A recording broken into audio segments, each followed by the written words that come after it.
Hey guys, what's happening? Today we take a look at the dumbest thing LucasArts has ever done. Yes, that includes the Phantom Menace. Holy shit, are we in for one broken ride. The game is FrAcTuRe. It's set in the year 2161, and the United States has been ravaged by global warming. As such, the rising waters have caused the nation to be split in two, and here's where the bullshit really begins. This is how you can literally tell that George Lucas decided to get involved with the making of this game, because the halves of the new nation are called the Atlantic and the fucking Pacific. Oh, it's gonna get much, much worse, and much, much blander. With two nations are warring for control of the high and dry ground, I guess. You play as super douche extraordinaire Jet Brody, and of fucking course his name is Jet Brody.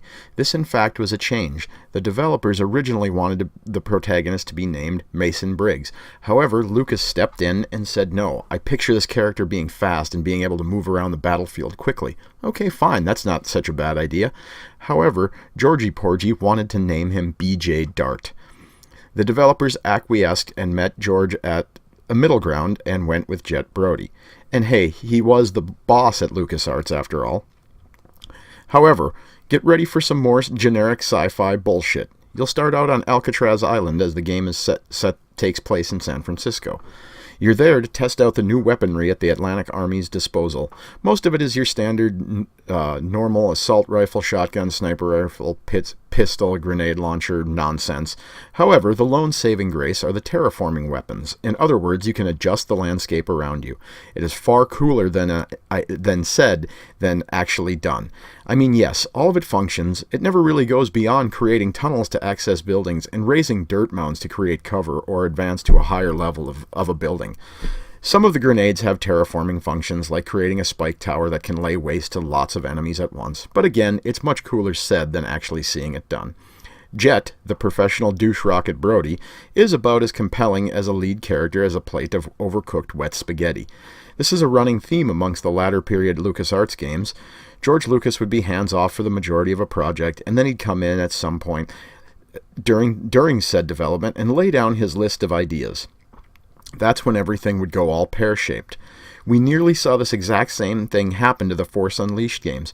Remember Starkiller? Well, Lucas wanted his name to be Darth fucking Icky or Darth Insanius. I kid you not. And I can safely say to George Lucas that if you treat your audience like idiots, well, then you'll enjoy the company of idiots. George Lucas is not completely to blame for this mess that became LucasArts or the FrAcTuRe game. Jim Ward also played a part in wholly scuttling this ship. His main goal was always some weird bullshit Metacritic baseline that he would pull out of thin air. Apparently a 90 is what all their games had to be, and if it wasn't going to be a 90, there was no reason to develop it, which is ridiculous. Ultimately, LucasArts was a media empire that was famous for its innovation. It became an also-ran because they started chasing that goal of let's make this for everyone. And that, unfortunately, became the very axiom they died on. While the actual developers were people that I genuinely feel bad for because they had great ideas that would get shot down by someone who thought he knew better. And Lucas was clearly out of touch. However, the developers pretty much walked away with having to go to a job search, while George Lucas walked away with $4.5 billion from Disney. Sure, the core of FrAcTuRe has loads of interesting ideas. The problem is, not a single one of them is ever fleshed out enough to give the player any sense of progression or accomplishment. The world set in 2161 San Francisco is very bland and uninspired, feeling almost as if this was LucasArts' Me Too in the sci-fi shooter genre. Lucas and Ward directed the developers to make a game for everyone, and in the end they made it and sold it to no one. FrAcTuRe isn't broken at the mechanical level. It is, however, broken at the emotional level. It's cynical and jaded. It never made that quick buck it was after.